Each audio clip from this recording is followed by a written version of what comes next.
புதுச்சேரியில கல்லூரி மாணவர் ஒருத்தர் பேருந்திலிருந்து இறங்கும் போது கால் தவறி கீழே விழுந்த விபத்துல சம்பவ இடத்திலேயே பலியாகி இருக்கக்கூடியது பெரும் அதிர்ச்சியும் சோகத்தையும் ஏற்படுத்தி இருக்கு. என்ன நடந்தது விரிவா இந்த வீடியோல பார்க்கலாம். புதுச்சேரி தமிழ்தாய் நகர் பகுதியை சேர்ந்தவர் 19 வயதான அபிஷேக். இவரு லாஸ்பேட்டை பகுதியில் இருக்கக்கூடிய கல்லூரியில 2ஆம் ஆண்டு பொருளாதாரம் படிச்சுட்டு வந்திருக்காரு. கல்லூரி முடிச்சுட்டு ஒரு தனியார் பேருந்துல இவர் வீடு நோக்கி போனதா சொல்லப்படுது. அப்போ பழைய பேருந்து நிலையம் பகுதியில அண்ணா சிலை பக்கத்துல பேருந்து வரும்போது அந்த பேருந்துல இருந்து இவரு இறங்க முயற்சி செஞ்சதா கூறப்படுது. அப்பதான் கால் தவறி இவர் கீழே விழுந்தப்போ பேருந்து மோதி விபத்துக்குள்ளானதா கூறப்படுது. இந்த விபத்துல இவரு சம்பவ இடத்திலேயே உயிரிழந்துட்டாரு. இது தொடர்பா புதுச்சேரி கிழக்கு போலீசார் வழக்கு பதிவு செஞ்சு விசாரணையை மேற்கொண்டுட்டு வராங்க. மாணவர் ஒருத்தர் பேருந்துல பயணம் செஞ்சிட்டு இருக்கும் போது கீழே இறங்க முயற்சி செய்யும் போது கால் தவறி விழுந்த விபத்துல உயிரிழந்திருக்கக்கூடிய சம்பவம் பெரும் அதிர்ச்சியும் சோகத்தையும் ஏற்படுத்தியிருக்கு.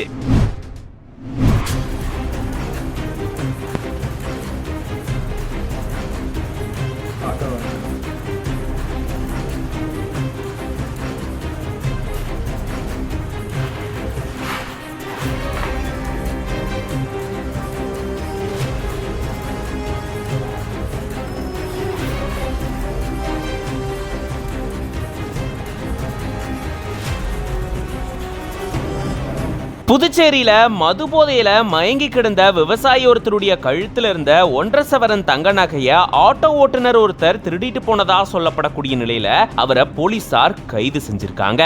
விழுப்புரம் உப்புவேலூர் பகுதியை சேர்ந்தவர் விவசாயி விஸ்வநாதன். இவரு புதுச்சேரி திலாசுப்பேட்டை பகுதியில துக்க நிகழ்வுக்காக வந்திருக்காரு. அந்த துக்க நிகழ்வுல பங்கேற்றதுக்கு அப்புறமா விவசாயி விஸ்வநாதன் மது அருந்திட்டு அதிக போதையில மயங்கி கிடந்ததா சொல்லப்படுது. அப்போ அந்த வழியா போன வாலிபர் ஒருத்தர் விவசாயியுடைய கழுத்தில் இருந்த 1.5 சவரன் தங்க நகை மற்றும் அவர்கிட்ட இருந்த மணி பர்ஸை திருடிட்டு போனதா சொல்லப்படுது. இதை தொடர்ந்து மேட்டுப்பாளையம் காவல் நிலையத்துல விஸ்வநாதன் புகார் தெரிவிச்சிருந்திருக்காரு. புகாரின் அடிப்படையில போலீசார் அந்த பகுதியில் இருக்கக்கூடிய சிசிடிவி கேமராவை ஆய்வு செஞ்சு பார்க்கும்போதுதான் அங்க ஒரு வாலிபர் வந்து இவருடைய கழுத்துல இருந்த நகை மற்றும் மணி பர்ஸை திருடிட்டு போயிருக்கிறது பதிவாகி இருக்கு. அதை தொடர்ந்து அவர் யாரு அப்படின்ற விவரமும் தெரிய வந்திருக்காம். அவரு 30 வயதான ஆட்டோ ஓட்டுநரான அருள்குமார் அப்படின்றதும் இவருடைய தாயார் மதுபான கடையில பெட்டி கடை வச்சிருக்கிறதும் தெரிய வந்திருக்காம். அதை தொடர்ந்து அருள்குமார போலீசார் கைது செஞ்சு 1.5 சவரன் தங்க செயின் மற்றும் பர்ஸ் எல்லாத்தையுமே பறிமுதல் செஞ்சிருக்காங்க. இந்த சம்பவத்தால அந்த பகுதியில பெரும் பரபரப்பு சூழல் ஏற்பட்டிருந்திருக்கு.